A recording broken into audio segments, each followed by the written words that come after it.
नमस्कार दोस्तों। अगर सब कुछ भाग्य में लिखा है तो इंसान रोता क्यों है? अगर सब कुछ कर्म से बदल जाता है तो भगवान किस लिए हैं? आज की ये कथा आपको भाग्य और कर्म दोनों का असली सच दिखा देगी। दोस्तों, इस संसार में शायद ही कोई ऐसा इंसान होगा जिसने कभी न कभी यह सवाल न किया हो, मेरा भाग्य ही खराब है। कोई गरीबी से जूझ रहा है, कोई बीमारी से, कोई अपमान से, तो कोई असफलता से। और जब दर्द हद से ज़्यादा बढ़ जाता है तो इंसान भगवान से यही कहता है, हे प्रभु, जब सब कुछ पहले से ही लिखा है तो अब मेरी मेहनत का क्या अर्थ? आज की यह कथा उसी सवाल का उत्तर है।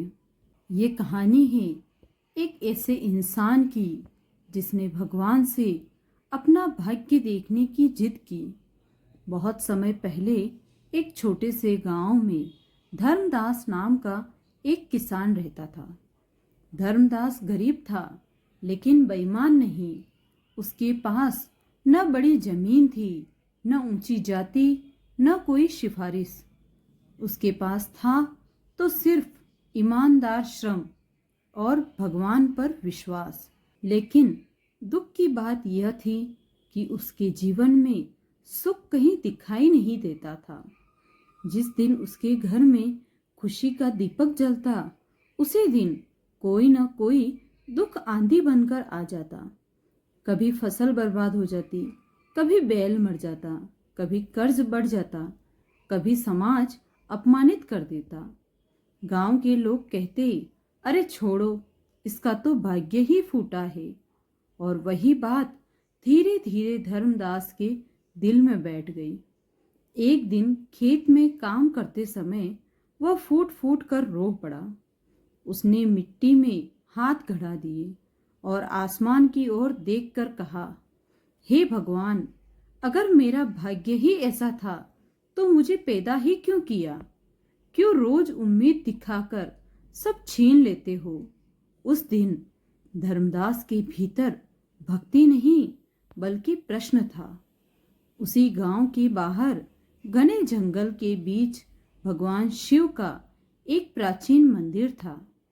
लोग कहते थे, जो सच्चे मन से वहां तप करे उसे स्वयं महादेव दर्शन देते हैं।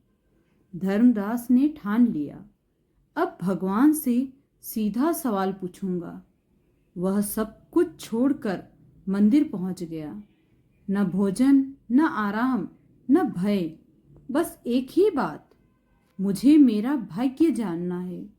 दिन बीते, रातें बीती, शरीर सूखने लगा, पर संकल्प नहीं टूटा। एक रात पूरा जंगल मौन था। अचानक डमरू की आवाज गूंजी। आकाश से प्रकाश उतरा और सामने खड़े थे जटाओं में गंगा, गले में नाग और आंखों में करुणा का सागर। भगवान बोले, वत्स धर्मदास, तू मुझे पुकार रहा था, बोल क्या चाहता है? धर्मदास कांपते हाथों से धरती पर गिर पड़ा। आंखों से आंसू बहते हुए बोला, प्रभु, मैं कुछ नहीं चाहता, बस मुझे मेरा भाग्य दिखा दीजिए। भगवान शिव ने अपनी त्रिनेत्र शक्ति से एक दिव्य पत्र प्रकट किया। उस पत्र में धर्मदास का जीवन लिखा था। धर्मदास पढ़ता गया और उसका दिल बैठता गया।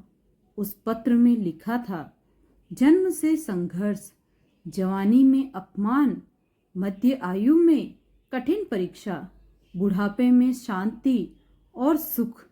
धर्मदास चिल्ला उठा, तो प्रभु, मतलब मेरा दुख पहले से तय था?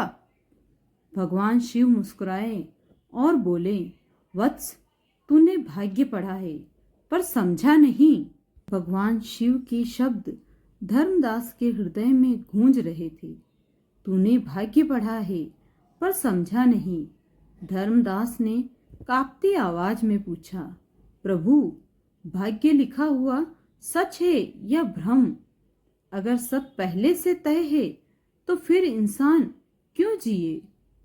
महादेव शांत स्वर में बोले, वत्स, भाग्य कोई पत्थर की लकीर नहीं, यह तो एक बीज है, और बीज से वृक्ष बनेगा या सूख जाएगा यह कर्म तय करता है। धर्मदास चुप रह गया। भगवान शिव ने अपने त्रिशूल से धरती पर एक छोटा सा दीपक बनाया और उसमें बाती रख दी। फिर बोले, यह दीपक तेरा भाग्य है। फिर उन्होंने पास पड़ी मिट्टी उठाई और यह तेल है, कर्म। भगवान ने बिना तेल डाले दीपक जलाने का प्रयास किया, दीपक नहीं जला। फिर भगवान बोले, अब ध्यान से देख। उन्होंने दीपक में तेल डाला और अग्नि स्पर्श कराई, दीपक जल उठा। भगवान शिव बोले, वत्स, भाग्य में लिखा दीपक तब तक अंधेरा है जब तक कर्म का तेल नहीं डालोगे। जो इंसान कहता है सब भाग्य है, वह कर्म से भागता है, और जो कहता है सब कर्म है, वह भगवान को भूल जाता है। धर्मदास की आंखों से लगातार आंसू बह रहे थे।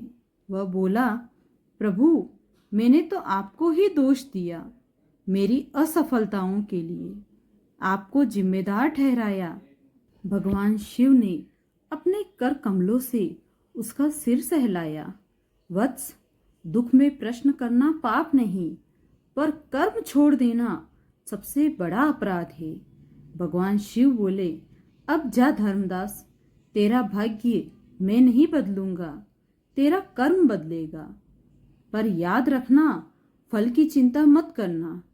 धर्मदास जब गांव लौटा तो वह कच्चा घर था, वही खाली गोदाम, वही कर्ज, लेकिन अब उसकी आंखों में शिकायत नहीं थी। वह सुबह जल्दी उठता और सूरज ढलने के बाद घर लौटता। वह खेत में पूजा की तरह काम करता और कहता, आज फल नहीं मांगूंगा, आज सिर्फ कर्म करूंगा। गांव वाले देखते, देखो भाग्य खराब है फिर भी मेहनत कर रहा है, पागल हो गया है। पर धर्मदास चुप रहता। पूरा साल मेहनत के बाद फिर से फसल खराब हो गई। पत्नी ने रोते हुए कहा, क्या मिला तुम्हें? भगवान की बात मानकर धर्मदास की आंखें नम हुई, पर उसने जवाब दिया, शायद यह भी मेरे कर्म की परीक्षा है। उस रात शिव मंदिर गया और बस इतना बोला, प्रभु, मैं थका हूँ पर रुका नहीं हूँ। अगले वर्ष भयंकर अकाल पड़ा।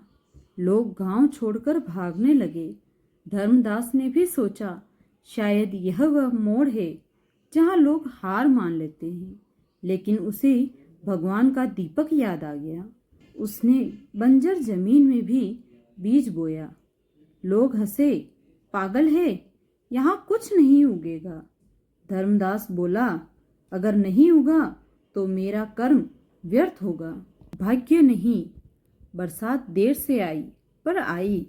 उसके खेत में धीरे धीरे हरियाली लौटने लगी। लोग आश्चर्य में पड़ गए। पहली बार धर्मदास की फसल सबसे अच्छी हुई, कर्ज उतरा, सम्मान लौटा। एक रात भगवान शिव फिर प्रकट हुए। बोले, वत्स, अब बता, भाग्य बदला या तू बदला? धर्मदास हाथ जोड़कर बोला, प्रभु, भाग्य वही था, मैं बदल गया।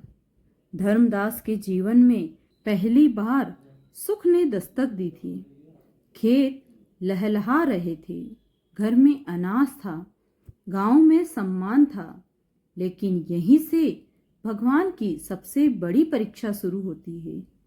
एक वर्ष गांव में भयानक महामारी फैल गई। धनी लोग शहर भाग गए, गरीब लोग दवा के बिना मरने लगे। धर्मदास के पास अब धन था, अनाज था, पर एक प्रश्न था, क्या यह सुख सिर्फ मेरे लिए है? रात को उसे सपना आया। भगवान शिव बोले, वत्स, अब तेरा कर्म तेरे परिवार तक सीमित नहीं है, धर्मदास की आंखें खुली। सुबह होते ही धर्मदास ने गांव में घोषणा की, मेरे घर का अनाज सबका है, जो भूखा है वह मेरा अतिथि है। पत्नी घबरा गई, सब दे दोगे तो हम क्या खाएंगे? धर्मदास बोला, अगर सब बच गए तो भगवान हमें भी बचा लेंगे। दिन रात लोग उसके घर आते, अनाज घटता गया, गांव बसता गया। एक दिन गोदाम पूरी तरह खाली हो गया। उस रात धर्मदास भूखा सोया। उसने आसमान की ओर देखा, प्रभु आज कर्म पूरा हुआ। सुबह गांव में राजा का दूत आया। राजा ने धर्मदास के त्याग की कहानी सुनी थी। राजा ने पूरे गांव को अनाज और सहायता भेजी। भगवान शिव प्रकट हुए और बोले, वत्स आज तेरा भाग्य पूरा हुआ। धर्मदास बोला, प्रभु अब मुझे भाग्य नहीं चाहिए।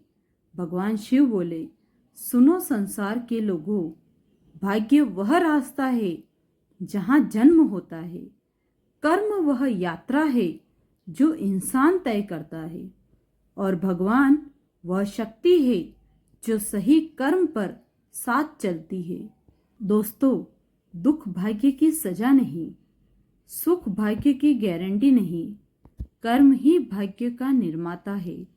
अगर आज जीवन कठिन है तो समझ लो भगवान तुम्हें कर्म करने लायक बना रहे हैं।